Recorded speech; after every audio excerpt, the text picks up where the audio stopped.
আসসালামু আলাইকুম। আজকে আমি জানি না আমার ভিডিওটা কতটুকু গিয়া পৌঁছায়, তবে সবার কাছে রিকোয়েস্ট হলো ভিডিওটা সবাই শেয়ার করে দিবেন ব্যাপকভাবে। আমি একটা কথা বলতে চাই, আজকে বাংলাদেশের যে পরিস্থিতি, যে হাল, রাস্তাঘাটে আমাদের ভাইদের উপরে গুলি আক্রমণ করছে, ছাত্রদল বিভিন্ন অঙ্গ সংগঠনের উপরে এই আক্রমণ করছে, এটা আমরা মেনে নিতে পারবো না। আমি বলতে চাই, এতিমাঝে 5 থেকে 6 জন ভাইদেরকে হত্যা করেছে এরকমভাবে গুলি করে। আজকে তারা শহীদ। আজকে বাংলাদেশের মাটিতে যারা মুক্তিযোদ্ধা ছিল তারা ভাতা পায়, আরও সুযোগ সুবিধা পায় সরকারের থেকে। তবে আজকে আমি বলতে চাই, যেটা বলবো, তারা শহীদ হয়েছে।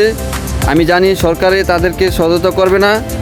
সকল প্রবাসী ভাইদের কাছে একটি রিকোয়েস্ট, তাদের পাশে আমরা থাকব, তাদের ফ্যামিলির খোঁজখবর নিব।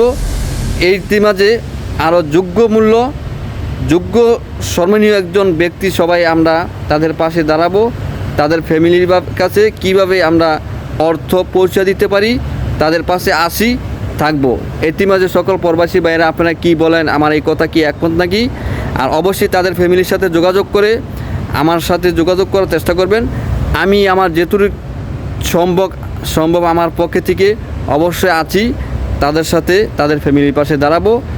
এইটাই, মুক্তিযোদ্ধার ফ্যামিলিরা তো অবশ্য সব কিছু চায়।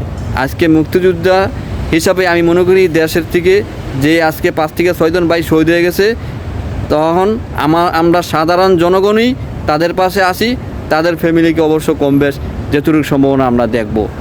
তবে সবাই ভালো থাকবেন, সুস্থ থাকবেন, আমার এই ভিডিওটা শেয়ার করে দিবেন। আর মাঝে সবাই আমরা মন প্রাণ ভরে তাদের জন্য দোয়া করব, তারা যেমন বেহেশত নসিব আল্লাহ পাক রব্বুল আলামিন দান করে। খুদা হাফেজ। সবাই ভালো থাকেন, সুস্থ থাকেন।